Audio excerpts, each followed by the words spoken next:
우리 예수님께서 다시 오십니다. 다시 오신다라는 이 말씀은 이미 오셨다라는 말씀입니다. 이미 오신 예수님, 저와 여러분 가운데에 이미 임재하셔서 그 은혜를 누리며 살아가는 저와 여러분인 줄 믿습니다. 그 은혜가 날마다 더욱 풍성함을 누리는 저와 여러분의 인생이 되어지기를 주님의 이름으로 축원드립니다. 현대인들은 과학 기술 발전을 가장 집약적으로 보고 있습니다. 핸드폰을 통해서 지구 반대편에 있는 소식을 듣고 보고 있습니다. 자동차는 자율주행을 하고 스스로 판단하며 주차하는 단계에 이르렀습니다. 사람이 조종하지 않아도, 운전하지 않아도 스스로 주차하는 그 단계에 이르렀습니다. 고속 엘리베이터 덕분에 고층 아파트에 살아도 전혀 불편함이 없습니다. 시속 300km 이상을 달리는 고속 열차를 타면 서울에서 부산까지 2시간 15분이면 도착하는 그런 시대에 우리가 살아가고 있습니다. 그러나 이러한 모습은 그리 오래되지 않았습니다. 아이작 뉴턴이 중력의 법칙과 만유 인력의 법칙을 발견한 때가 1687년이었습니다. 제임스 와트가 증기의 힘으로 증기기관을 만든 때는 1765년이었습니다. 그리고 세계 최초로 상용화에 성공한 증기기관차는 1825년이었습니다. 전기가 우리의 실상에 들어온 때는 1880년대였습니다. 최초 중앙식 집중발전소가 1882년 에디슨에 의하여 뉴욕 맨해튼에 오픈되었습니다. 불과 250년 전에 전기도 증기기관도 아직 발견하거나 발명되지 않았던 때였습니다. 지금은 없으면 안 되는 것들이 우리 사회에 들어온 지가 얼마 되지 않았다라는 의미이지요. 그러나 우리는 그러한 것들이 없는 세상을 상상하기가 쉽지가 않습니다. 하늘을 나는 비행기도 빠른 속도로 달리는 기차와 자동차도 너무나 일상이 되었습니다. 우리의 삶의 자리에 너무나도 다가와 버렸지요. 그러면서 우리는 자연스레 과학이 우리의 삶을 지배하는 것처럼 여기게 되었습니다. 과학이 우리의 삶의 모든 것들에 좋은 것들을, 또 편리한 것들을, 안락한 것들을 제공하면서 과학 없이는 살 수 없는 그런 시대, 그런 마음이 우리 안에 이미 들어와 있습니다. 질병이 생겨 병원에 가면 최첨단 의료기들이 우리의 몸을 촬영합니다. 여러 다양한 기계들이 우리의 몸을 촬영하지요. 촬영 때는 화면은 모니터에 비치고 그 화면을 보면서 우리는 의사 선생님의 진단을 듣습니다. 모니터 화면을 보면서 의사 선생님의 그 이야기를 듣는 우리의 마음은 의사 선생님의 말에 더욱더 전적으로 신뢰를 더 하고 있습니다. 우리의 시선과 생각은 이미 모니터 화면에 사로잡히게 되었습니다. 이처럼 세상은 우리의 몸도 마음도 생각도 과학이 지배하는 것처럼 우리에게 말을 걸었고 우리는 그렇게 반응하고 살아가고 있습니다. 그러나 세상은 과학과 이성, 합리적 사고로만 살아가지 않습니다. 오히려 세상은 믿음으로 살아갑니다. 그 대표적인 것이 바로 숫자이지요. 숫자는 우리들 사이에 얼마나 믿음이 중요한지를 가늠케 합니다.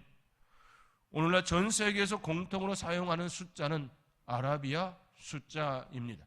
0, 1, 2, 3, 4, 5, 6, 7, 8, 9.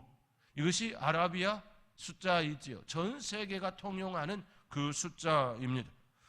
우리가 숫자를 배울 때 이것이 왜 1이고 이것이 왜 0인지 배우지 않았습니다. 설명을 듣지도 않았습니다. 이해를 시키지도 않았습니다. 이것은 0이고 이것은 1이다.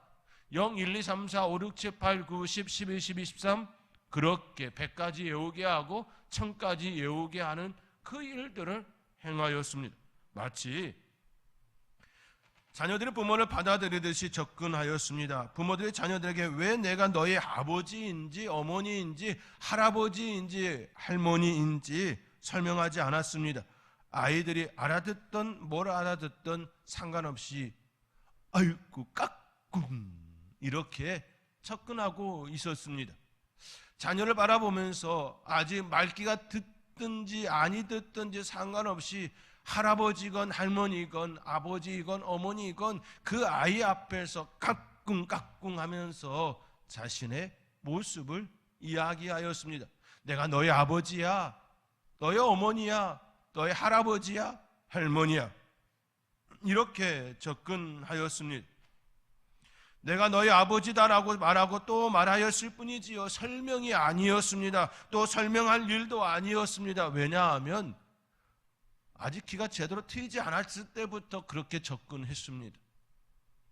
이 아이가 아직 두뇌의 발달이 되어지지 않았던 그때부터 우리는 그렇게 접근했습니다. 아직 발달하지 않은 아이에게 내가 왜 너의 아버지가 되어졌는지 한번 들어볼래? 라고 접근하지 않았습니다. 왜냐하면 설명으로 되는 것이 아니기 때문에 애당초 처음부터 그렇게 접근했습니다. 자녀들에게 내가 너희 아버지다 어머니다 말하는 것처럼 학생들에게 선생님들은 이것이 1이고 저것은 2이다 이처럼 접근하지 않았습니다. 집에서도 0부터 100까지 그냥 외우게 하고 그것을 받아들이게 하였습니다. 그리고 자녀들은 학생들은 그렇게 받아들였습니다. 이것은 우리가 오랜 세월 속에 정해진 규칙이었습니다. 그리고 그것을 우리는 사용하고 있습니다. 이 모든 것들의 밑바탕에는 신뢰가 담보되어 있습니다. 믿음이 담보되어 있다라는 사실입니다. 그렇게 숫자는 믿음이 없이는 사용할 수가 없는 문자입니다. 개념인 것이지요. 우리 사회는 이처럼 신뢰를 바탕으로 살아갑니다. 모든 인간은 자기 나름의 신뢰 속에 살아가고 있습니다. 만약 자기 안에 사회와 타인에 대한 신뢰가 깨어진다면 불안과 두려움, 공포 속에 살아가게 됩니다.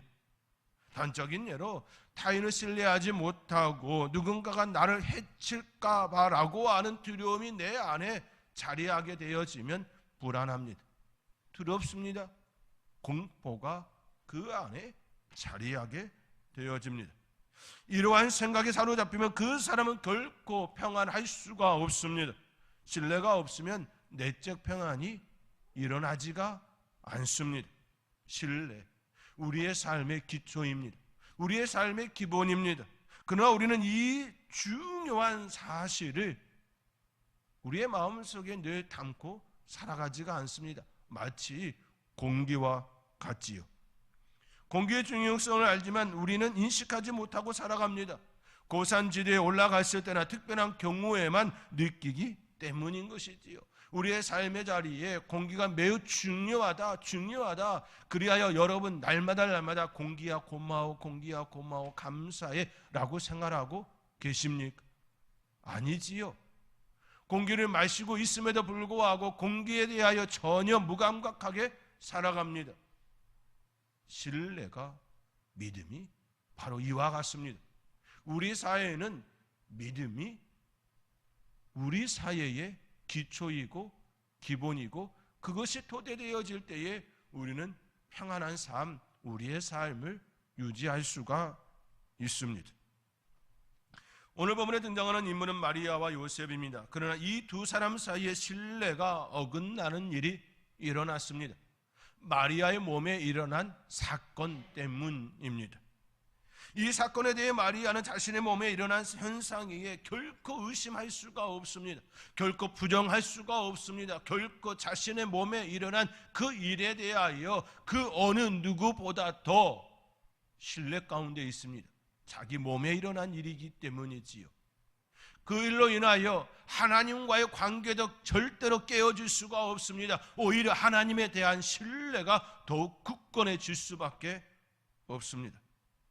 다른 사람은 의심할 수 있을지라도 마리아 본인에게는 결코 의심과 부정과 그 어떤 것들이 일어날 수 없는 모습 것이지요. 그녀가 만약 요셉이 아닌 다른 남자와의 관계로 임신하게 되었다면 그 누구보다 자신이 가장 먼저 알고 있을 부분이지요. 그렇게 되었다면 그 안에 믿음이 이미 깨어진 상태일 것입니다. 왜냐하면 거짓말을 하고 있기 때문이지요. 거짓말을 하는 자가 자기와의 그 신뢰가 있을 수 없을 뿐만 아니라 하나님과도 결코 신뢰를 가질 수가 없습니다. 거짓말하는 자가 어떻게 하나님과 사람들 앞에서 설 수가 있겠습니까? 그렇게 마리아 그녀는 자신과 요셉과의 사이에 신뢰가 깨어질 수가 없었습니다. 물론 하나님과도 마찬가지인 것이지요. 그러나 요셉은 마리아와 같지 않습니다. 요셉은 마리아에게 일어난 그 일을 결코 받아들일 수가 없었습니다. 그는 이성적으로 합리적 사고로 접근하면 접근할수록 그가 취할 수 있는 길은 마리아와의 관계를 가만히 끊는 일밖에 없었습니다. 요셉이 할 수 있는 최선의 방법은 마리아와 조용히 관계를 끊는 것이었습니다. 당시 풍습으로 약혼한 이가 다른 남자의 아이를 임신하면 죽임을 당해야 했습니다. 요셉은 그것만큼은 일어나지 않기를 바랐습니다. 자신과 약혼한 마리아가 사람들의 손가락질을 당하고 돌팔매로 죽임을 당하는 그 처참한 모습, 그 모습은 보고 싶지 않았기 때문인 것이지요. 이를 성경은 의로운 사람이라 그를 드러내지 아니하고 가만히 끊고자 하였다라고 성경은 요셉에 대하여 평하고 있습니다. 그는 실로 의로운 사람이었습니다. 그는 좋은 사람이었습니다. 마리아가 사람들에게 웃음거리, 손가락질 받는 그것을 원치 않았습니다. 그렇다고 하여 그와 함께 계속적인 관계는 유지할 수 없다라고 여겼습니다. 왜입니까? 신뢰가 깨졌기 때문입니다. 요셉 안에 있어야 될 그것이 깨어졌기 때문입니다.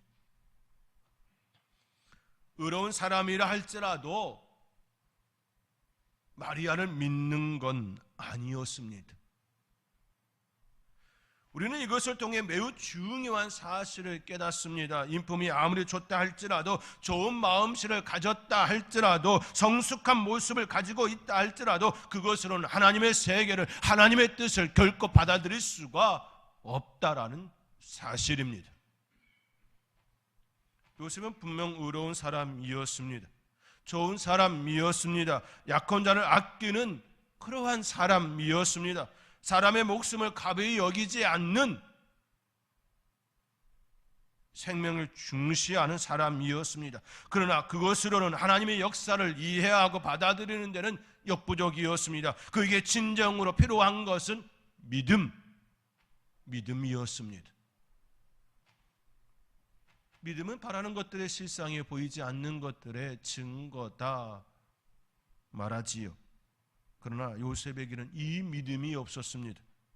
첫째는 약혼자 마리아에 대한 믿음이 없었습니다. 마리아에게 일어난 잉태의 사건은 성령으로 된 것을 마리아는 부정할 수가 없지요.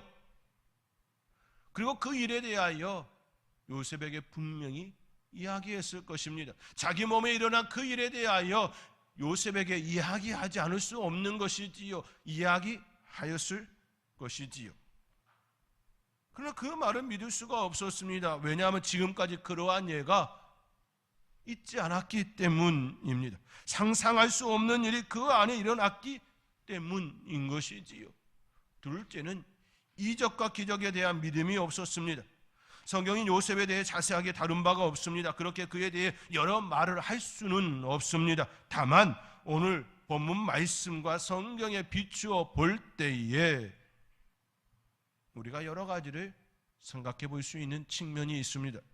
그는 우선 의로운 사람이었고 감정에 쉽게 휘둘리는 성향이 아니라는 것을 생각해 볼 수가 있습니다. 너무나도 보편적이고 일반적인 그러한 그의 모습이 그 안에 있다라는 것이지요.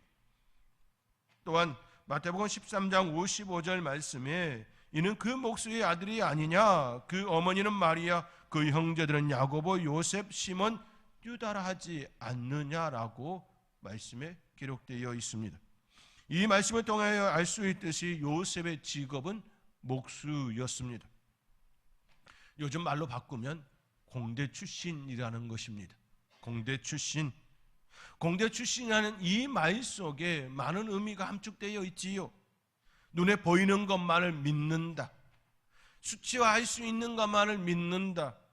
융통성 없는 사람들이라고 하는 일반적인 그 개념이 공대 출신이라고 하는 그 말 속에 담겨 있습니다. 요셉은 그러한 사람이었습니다. 성품이 그러하였으며 직업이 그러하였습니다. 목수 일을 할 때에 수치가 잘못되면 잘못되어지는 일들이 얼마나 많은지 수없이 그는 경험하였습니다. 정확해야 하지요. 눈으로 보이는 그것이 정확해야 합니다. 지극히 정형화된 사람, 정직이 그의 몸에 밴 사람이지요. 그러한 그와 갑작스런 약혼자의 잉태 소식은 믿을 수 없는 사건, 결코 받아들일 수 없는 그 사건, 이적과 기적에 대하여 결코 쉽게 받아들일 수 없는 성향의 사람이었다라는 것입니다. 성품적으로나 인품적으로나 직업적으로나 여러 다양한 측면으로 접근할 때에 그러하였다라는 사실입니다. 이러한 모습을 통하여 예수님께서 이 땅에 오시는 그 일은 그냥 된 것이 아님을 우리는 요셉을 통하여 알 수가 있습니다. 만약 그가 의로운 사람이 아니었고 조용히 끊고자 하지 않고 그 소식을 많은 사람들에게 알렸다면 마리아는 목숨을 유지하지 못했을 것입니다. 첫 번째로 그가 그 소식을 듣자마자 이 여인이 다른 남자와 그 관계로 인하여 임신하였다라고 하는 그 말을 내뱉었다면 예수님께서 이 땅에 오심은 결코 일어나지 못했을 것입니다. 그러나 요셉은 의로운 사람이었고 가만히 끊고자 하였습니다. 그렇다고 하여 아기 예수님의 이 땅에 오심은 순탄하게 이루어질 수 있는 환경도 되지 않았습니다.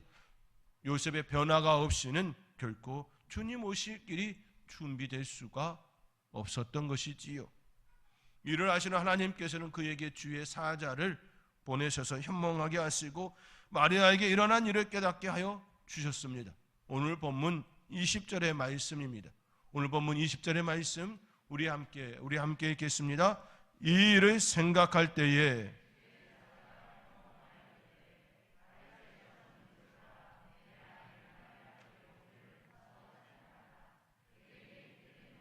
성령으로 된 것이라. 아멘. 이처럼 하나님께서는 요셉에게 마리아에게 일어난 일을 그의 마음의 확신으로 다가올 수 있도록 다가와 주셨습니다. 눈으로 보고 수치로 정확해야 하는 그에게 주의 사자가 현명하여 그에게 말씀으로 그가 보이는 그 상태로 확신을 주셨습니다. 이것이 은혜인 것이지요. 이것이 은혜인 것이지요. 우리에게도 이처럼 다가오신 하나님이십니다. 받아들일 수 없는 우리에게 우리가 먼저 다가간 것이 아니라 우리 하나님께서 우리에게 다가오셨습니다. 의심 가운데 있는 우리의 삶의 자리에 다가오셔서 예수님이 누구신지, 성령이 무슨 일을 하시는지 우리에게 명확하게 보여주셨습니다. 그리하여 지금 우리가 대림절 첫 번째 주일 하나님의 은혜를 이해하게 하며 예배 드리는 줄 믿습니다. 그 은혜를 고백하며 살아갈 수 있는 저와 여러분이 될 수 있기를 주님의 이름으로 축원드립니다.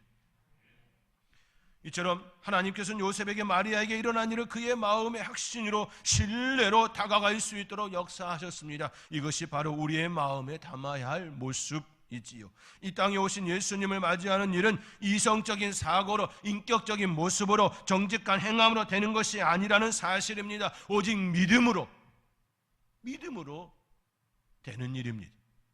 우리가 예수님을 받아들이는 그 일은 우리의 고상한 지식으로,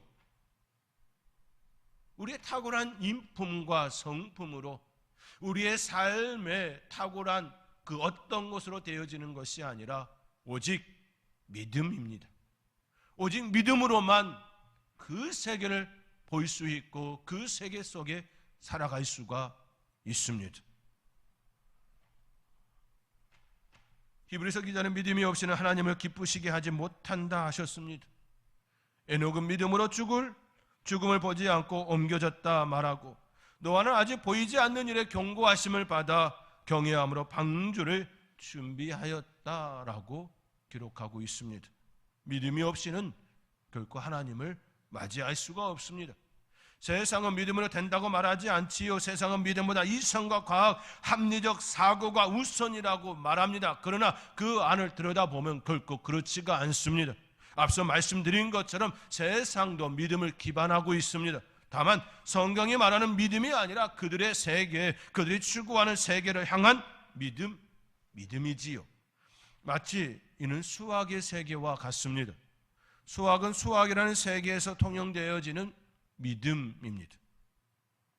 우리는 수학을 가지고 영어 문제를 풀지 않습니다. 여러분, 수학을 가지고 영어 문제를 푼 적 있으십니까? 없지요? 수학은 수학의 세계 속에 존재하는 것입니다.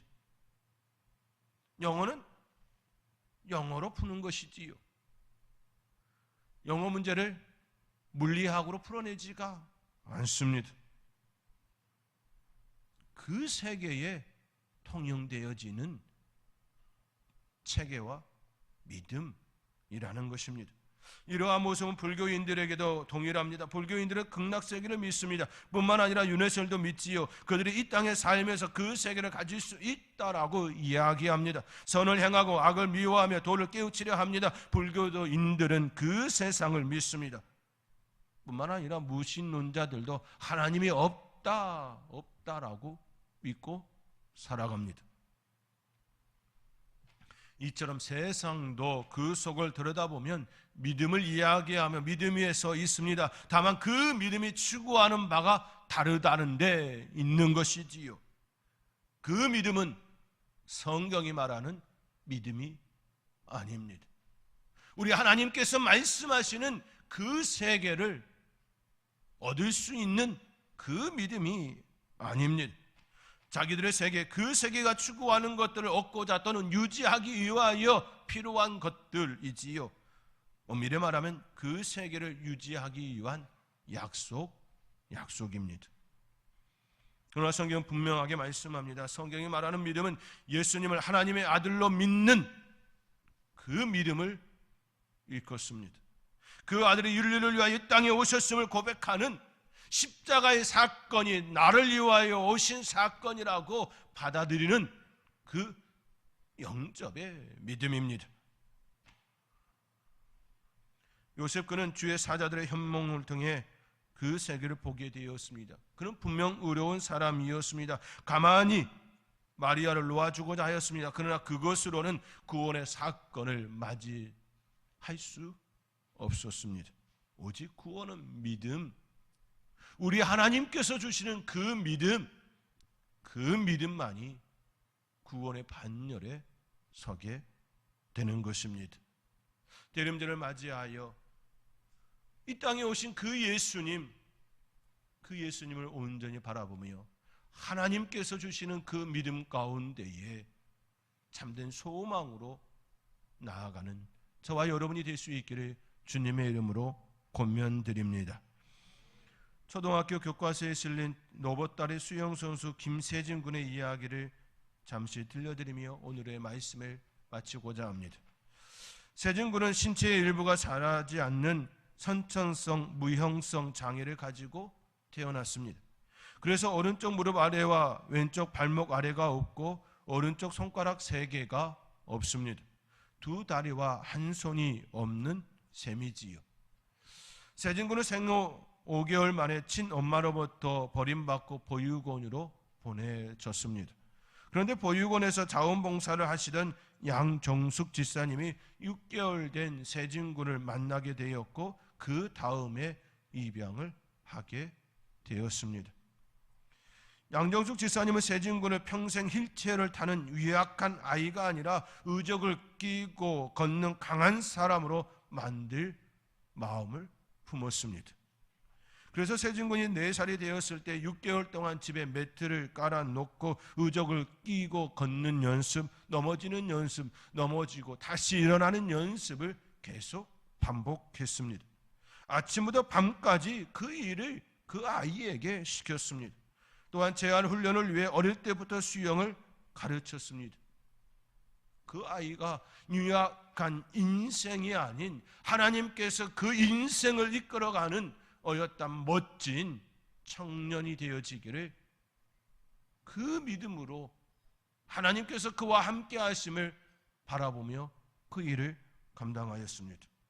그 결과 세진군은 9살 때 5km 마라톤을 완주하고 해발 3,870m 되는 미국의 로키 산맥을 등정하며 12살 때는 10km 마라톤에서 우승하였습니다.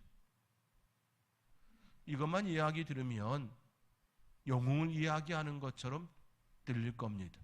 그런데 그렇게 되어진 것이지요. 2006년부터는 장애인 수영계의 기대주로 떠오르며 2009년 영국 런던 세계 장애인 수영 선수권 대회에서 상관왕을 차지하였습니다. 그리고 2010년 아시안 게임에서는 세계 최연소 신기록을 세웠습니다. 그리고 초등학교 교과서에 실리게 되었습니다. 이처럼 세진군이 장애를 장애로 생각하지 않고 어엿한 청년으로 성장할 수 있었던 데는 어머니 양정숙 집사님과 누나의 눈물 어린 기도와 희생이 있었기 때문입니다. 세진군은 지금까지 정말 놀라운 일들을 해냈습니다. 거기서 멈추지 않고 새로운 꿈을 품고 나아가고 있는 중입니다. 꿈과 소망은 넉넉한 형편에서 완벽한 환경에서 나오는 것이 아닙니다. 하나님을 믿는 믿음에서 나오는 것입니다. 세진군을 바라보며 하나님께서 이에게 함께 하실 능력을 그의 어머니가 바라보며 다가갔던 그 믿음 때문이었습니다. 사랑하는 성도 여러분, 김세진군은 어머니 양정숙 집사님을 만나고 기적을 경험하는 사람이 되었습니다. 양정숙 집사님은 믿음으로 그를 보았습니다. 그 믿음은 하나님을 믿는 믿음이었습니다. 하나님께서 세진군을 일으키실 거라고 하는 그 믿음이었습니다. 그 하나님을 믿는 믿음이었습니다. 그리고 그 믿음은 기적을 일으켰습니다. 대림절을 맞이하여 우리의 삶의 자리에서도 하나님께서 베풀어 주시는 그 이적을, 그 기적을 경험하며 내 안에 역사하시는 하나님, 나에게 다가오시는 하나님, 그 하나님과 진정으로 우리의 삶의 자리에 감사함으로 고백하며 하나님께 영광을 돌리는 저와 여러분의 삶이 되어지기를 주님의 이름으로 축원드립니다. 기도하겠습니다.